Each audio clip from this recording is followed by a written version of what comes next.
Good morning, everybody. Happy Thursday. We have an amazing show for everybody today. What do we have, Krystal? Indeed, we do. We've got economist Stephanie Kelton on talking about why means testing is a disastrous idea, especially further means testing those already means tested stimulus payments. We've got Pedro Gonzalez on. He has a great piece out about the conservative case for raising the minimum wage to $15 an hour.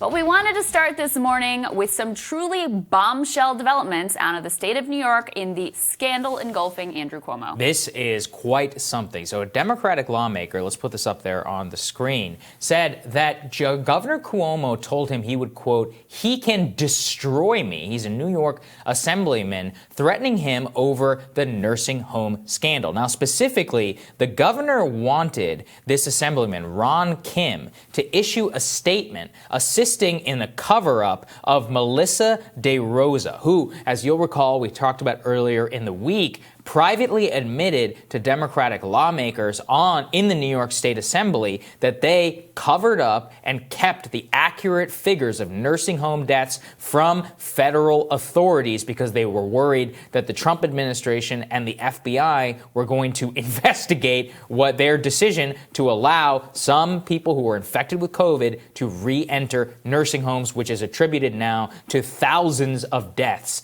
in New York State, one of the worst parts of the pandemic in that state. And the New York Assemblyman, he appeared in a recent interview to talk about this and describe that experience. Let's take a listen. This happened last Thursday evening around 8 o'clock after news broke that his top aide had lied about hiding data information from the federal government for political reasons. She admitted to that in a private meeting, and it was exposed. And the governor called for about 10 minutes. It seemed like 1 hour, berating, yelling, and threatening that I have to issue a statement that invalidated what I heard. He asked me to lie to cover up for his staff.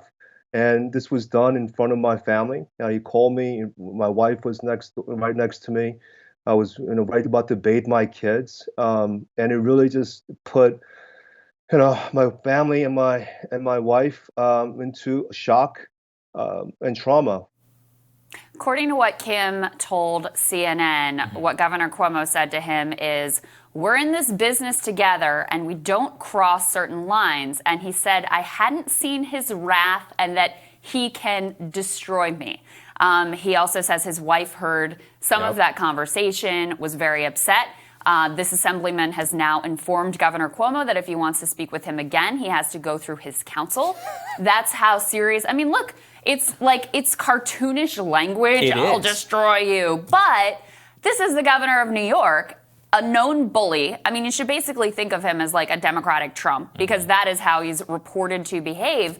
And so Assemblyman Kim is taking this very seriously and has engaged counsel to deal with what he perceives as a real threat to his livelihood here. And, Governor Cuomo, we should throw this in here. He denies that he said any of this. We can put this up on the screen. You can judge for yourself. Again, this wouldn't be the first time that Cuomo has both been accused of being a bully, throwing his weight around, making sort of unconscionable power plays, also a lot of allegations of corruption surrounding him. But just to rewind and remember all the context here, I mean, from the beginning, there was reporting about this horrific decision to allow nursing home residents who had coronavirus to come back into the nursing homes. Then there was a lot of reporting around that. The media, zero curiosity about it. He's going on with CNN. We're going to get into that later with his brother. They're joking around. He's lionized. He's the hero. Trump's the villain. Very simple narrative.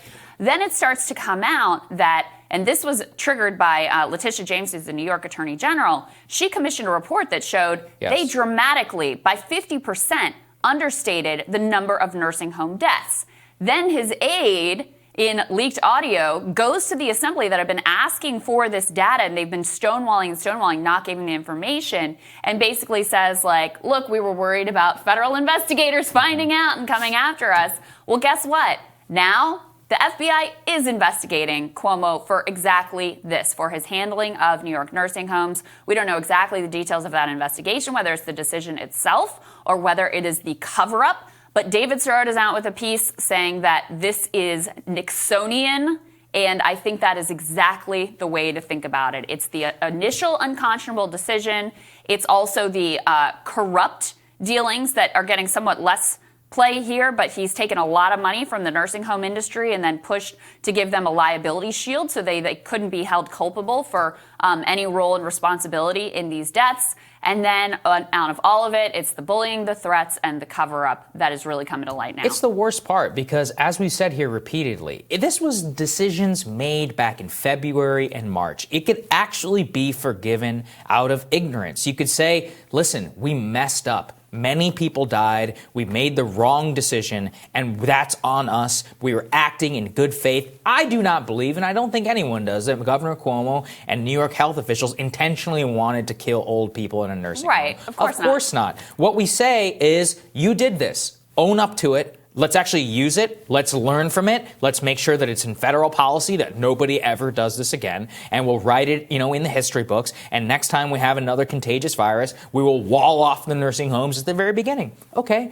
Things happen, especially in the fog of war. But this is something where he's covered it up now for months. And of course, as you pointed to, the media complicity story here is immense because there were indications all the way back in May circulating in conservative media that the nursing home deaths were being dramatically undercounted. Nobody pursued that investigation until months later, after the election, until the New York Attorney General gets involved, until the New York Assembly begins to investigate here. And at the time that all of this was happening, we can never forget that at that time, Governor Cuomo was on his brother's primetime CNN network being asked softball questions and making jokes about the size of his nose while they were talking about their mom. That is not real journalism, and it was a dereliction, really, of duty. And Washington Post, at least to their credit, let's put this up there on the screen, is at least calling this out, saying that this is a reminder of how conflicts of interest are poisoning the news. Now, CNN now says that Chris Cuomo is banned from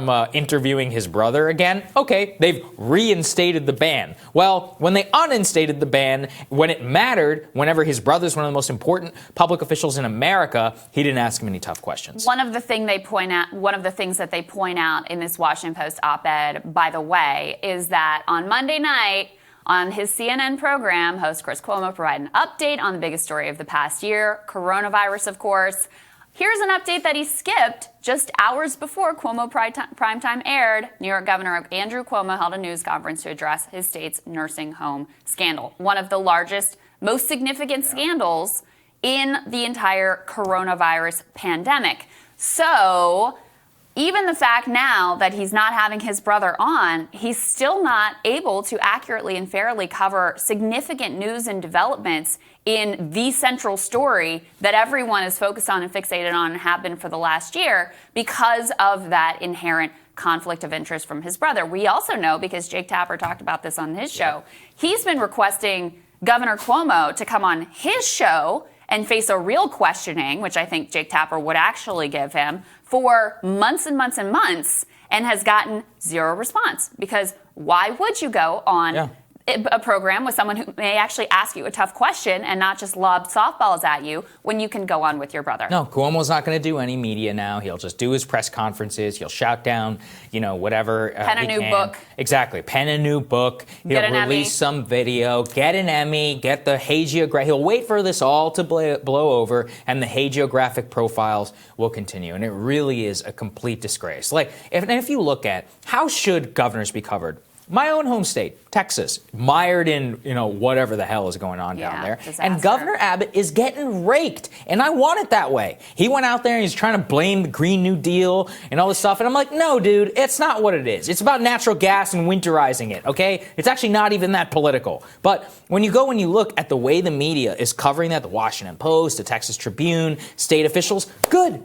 Cover the hell out of it. If state officials were not ready and ignored warnings that led to people dying, freezing, and not having water, I want every single one of those facts out there. Yeah. They refuse to do it to one of their own. That's what pisses me off the most about this. Yeah, and it's also not an accident that, again, I think part of why they lionized Cuomo is because they wanted this very simple hero-villain Hero narrative. governor, villain president. Trump obviously fully fulfilled his role as the villain, like went above and beyond in being a total abject failure in the coronavirus crisis. But they wanted the mirror image. Rachel Maddow said, we have two presidents right now. It's like we get to watch Andrew Cuomo and his amazingness in New York. And this really, I mean, this media treatment really persuaded people in the state too. I mean, to this day, he still has high ratings from the positive coverage and lionizing of his press conferences that he received from the media, even as this scandal unfolds. Now, I do think he's starting to take a hit.